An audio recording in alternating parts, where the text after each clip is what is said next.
मेवाड़ क्षेत्र के आपने कितने विकास मुद्दे हो? दरअसल अब क्लिप तो मेरे पास है नहीं। जी। मुझे पता होता है कि भाई छोटो भाई आज इंटरव्यू लिया तो मैंने क्लिप नहीं लिया था, आपको यह दिखाई देता। वैसे आपको ये पता, ये आपको तो पता है, मुझे ये ऐसा नहीं कि भाई मुझे कोई सस्पेंस है कि आपको पता नहीं है, लेकिन जो है कि एज ए पत्रकार आपका तो ये फर्ज पूरा काफी था। लंबे समय से राजनीति में रहे, मुद्दे तो आपने उठाए। अब मैं बता देता हूँ ना आपको, 4 साल का मेरे 20 साल का कैरियर रहा है मेरा,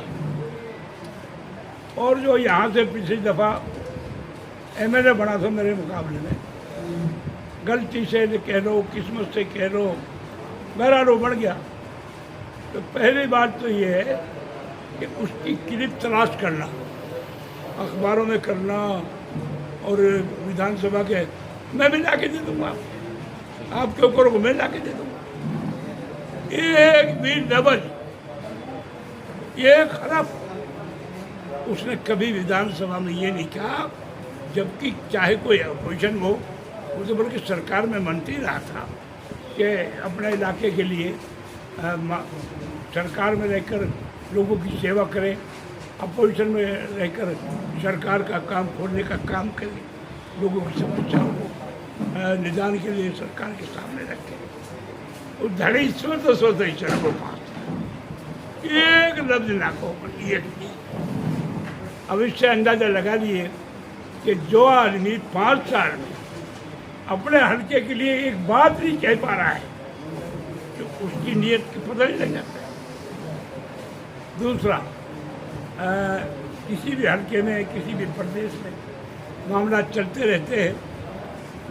पीछे यहाँ हमारे 31 जुलाई को वो बीजेपी में मंत्री था, कि जल अभिषेक वगैरह की हमेशा हमारे जो माइनॉरिटी के भाई हैं मंदिरों में होता है, इनके गाड़ियाँ चढ़ाते हैं, उसमें उस असामाजिक तत्वों ने वहाँ उसको एक सही रूप दिखना देकर गलत तरीके से चढ़ाने की कोशिश की, तो जल को चढ़ाने की। बहरहाल वहाँ क्योंकि सरकार, आपको पता है बीजेपी सरकार चाहे मरकज में हो और चाहे प्रदेश में हो, इन्होंने तो सिवाय एक दूसरे को भाई बढ़ाने का कोई काम तो किया नहीं। यहाँ तक की बात थी, जबकि यहाँ के लोगों को कोई कसूर नहीं था। ये कावड़िया यहाँ हमेशा आते रहते हैं। उस वक्त भी 31 जुलाई के करीब भी जो है वो कावड़ लाने का समय था, उस वक्त जल अभिषेक का भी समय आ गया था। तो यहाँ के माइनॉरिटी के लोग, मुसलमान भाई, हमेशा उनका सम्मान किया करते थे, जलपान किया करते थे, और जो बन पाते सहयोग दिया करते थे। लेकिन चूँकि उन्होंने मुसलमान एरिया यहाँ चुन के, भाई जल अभिषेक तो आप अपने ज़िले में कहीं भी कर लो, अपने गांव में कर लो, इलाके में कर लो, और कहीं कर लो। यहाँ जो उन्होंने नल्हड़ की नहू की जगह चुनी थी, उनका असल में सरकार की नीयत सही नहीं थी। ये उन्होंने क्योंकि इलेक्शन की नीयत से पार्लियामेंट के इलेक्शन करीब था, जानबूझकर उन्होंने हिंदू मुसलमान को झगड़ा कराया। और ये जो आज ये मेरा जो पिछड़ा, उसे तो मैं शर्म आती है मुझे इसके बार बार नाम लेने, ये इस लायक है ही नहीं, कोई गुण ही नहीं है। सामाजिक एतबार से आप इसकी रिपोर्ट काट लो, मैं खोल कर तो कुछ नहीं कह सकूँगा। बनने के बाद सिवाय थाने के रिश्वत के अलावा एक भी काम विकास का अगर यहाँ ये बता दें, और मैं तो आपके चैनल से ना, चैनल के थ्रू ये चैलेंज करता हूँ इसको, मेरे से अगर ये मुकाबला करता है तो ये अपनी लिस्ट लाए, मेरे सामने बैठे आपके चैनल में, मैं बताऊँगा। मैं वालिद साहब की बात भी नहीं करता, हालांकि इसके वालिद साहब भी जो है वो मंत्री है, एमएलए, ये मेरे से ही मुकाबला कर रहे हैं, मेरे वालिद से तो ये मुकाबला क्या करेगा। लास्ट और आखिरी क्वेश्चन आपसे है मेरा, पुराना विधानसभा की जनता का कैसा सहयोग है? बुढ़ाने की जनता का सहयोग अगर ना होता तो मैं यहाँ चौथी दफ़ा कहाँ पर, तो मैं तीन दफ़ा बढ़ के रहने लगता। आज भी मुझे पूरा विश्वास है बुढ़ाना जनता का नहीं, बल्कि ये कहो आप कि हमारे खानदान को हमेशा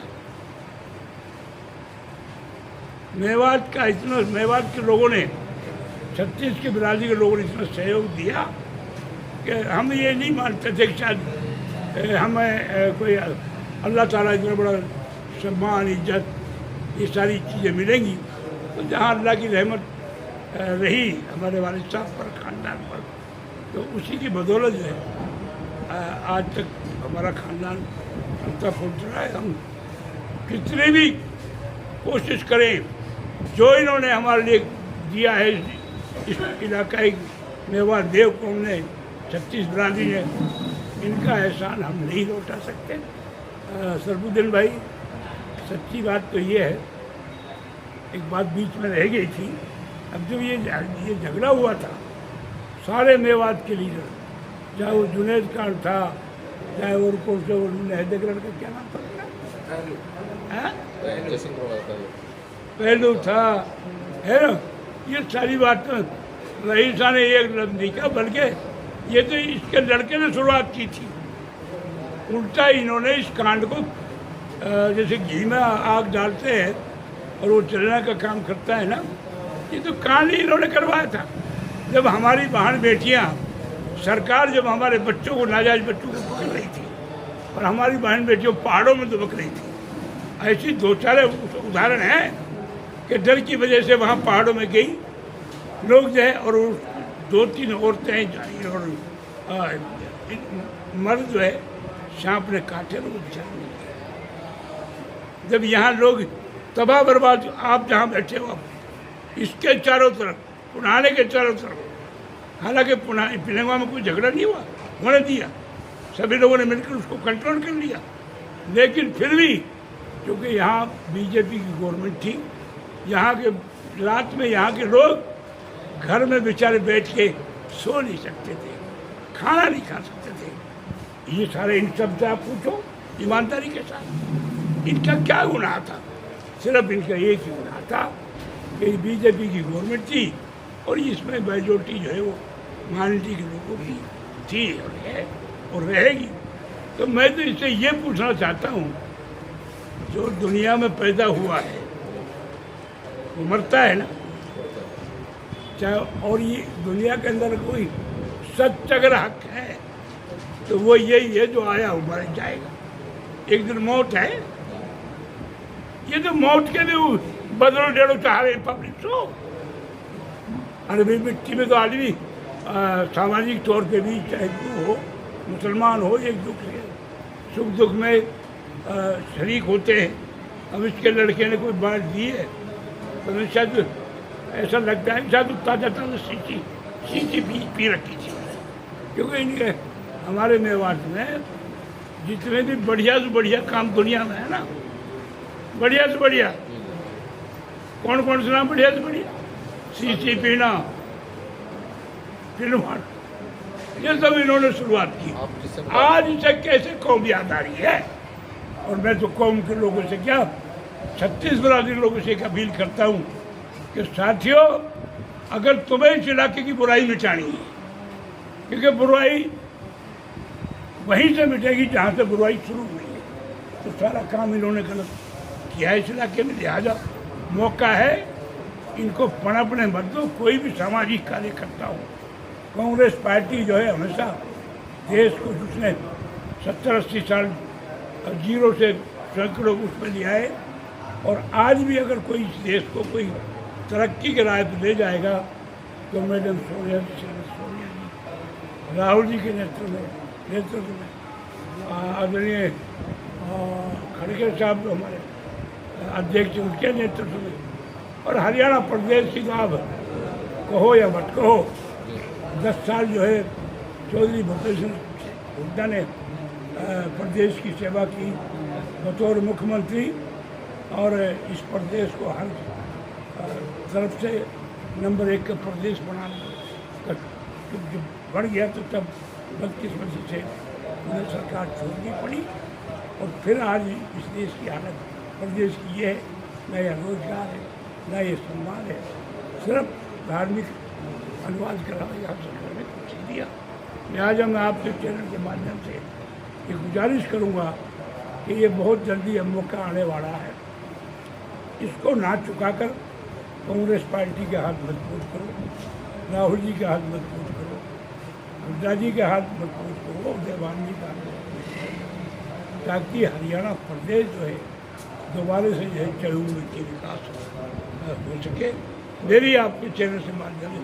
और अगर तुम इस मौके को चूक गए तो साथियों, एक आखिर में एक बात और कहना चाहता हूँ। सरफुद्दीन भाई, खुदा ने उस कौम को नहीं बदला, खुदा ने उस इंसान को नहीं बदला, भगवान ने उस इलाके को नहीं बदला। बहरहाल जब इंसान खुद अपनी बदलने की चेष्टा नहीं करेगा, कोशिश नहीं करेगा, उसे कोई भी नहीं बदल सकता। इलाके के लोगों, सबकी हकीकत तुम्हारे सामने है। और जब वो मौका अगर आया था तो ये तीनों चौकीदार जो आज बैठे यहाँ इलाकाई मेवात में, आपके नुमाइंदे जो है, बढ़ चढ़ कर हमने किसी चीज़ को नहीं देखा। मामन जी को हथकड़ी लगाने का तक इन्होंने काम किया। और तो इनसे चूक होगी, जल्दी हमारी फाइट कहाँ होगी, ये निर्वाह की आफ्ताब जी निमून तो हमने भी देखी। मैं इनसे ये पूछना चाहता हूँ, आज जो बीजेपी के नुमाइंदे हैं, जब इस कौम के नाजायज बच्चे जेलों में फंसाए जा रहे थे, पीटे जा रहे थे, तब तो इन्हें कौम याद नहीं आई। अरे आप तो भी समझदार हो, कोई झगड़ा होता है तो दोनों तरफ से होता है। झगड़ा हो गया, गलती किसकी है किसकी नहीं, आप इंक्वायरी करो। हमने एसपी साहब से एक बात की थी, डीसी साहब से, जो उस वक्त के एसपी था, डीसी था, कि आप इंक्वायरी करो, आप हमें लिस्ट दे दो, चाहे हमारा हिंदू भाई हो, मानवटी का, चाहे मेरे हो, हम आपका सहयोग देंगे और आपको सही मुझे जिन्होंने गलत काम किया हम आपको सहयोग देंगे। लेकिन वो बात ना मानकर, क्योंकि इन्होंने तो बदमनी फैलानी थी, तो मैं इनसे ये पूछा, आज ही एक पुराने को रो रोईसु ये गुनाह माफ हो रहेगा। देखी होगी आपने तो कैसे थे, मिट्टी तक कहीं उड़ाने दे रहे और बारह घंटा मिट्टी दे रहे। अब बेटे जब तू मिट्टी को छोड़ दिया है कोई, हमने मरे को तो हमने भी कोई दे जाए, वो वाकई भाई वो चाह रहे वक्त बदले में। तो भाई सरफुद्दीन जी, मैं तो हम तो कह ही सका, बाकी मुझे लगता है ऐसा है, अब के शिकार फंस गई, अब के सुन दे अल्लाह चाहे तो जैसे आज़ाद मामले हुए पुराने में, अब के यहाँ होते ही ये भी दूसरा आज़ाद बढ़ जाएगा। नसीब है तो उसको नसीब रो यही। अरे ज़्यादा रो तो ज़्यादा कौम रो रही, ज़्यादा मदद करते हैं। और मेरे ख्याल से और हम बीजेपी वाले, मेरे ख्याल से वो भी अब एक दो दिन अब शुरू कर दे, ना तुम्हें जनता रुआ देगी। जैसी करनी वैसी भरनी, जैसी कर ली ना माने तो करके दिए। और बीजेपी वाले हो, जन्नत भी है, दो जग भी ना बन तो बरकत भी नक्शल आ रहा हो बेटा, उठाए जाओ। ठीक है। अभी हमारी लिया साहब से बात मंत्री भी रहते हैं, मेवात से खबर पास के लिए सबको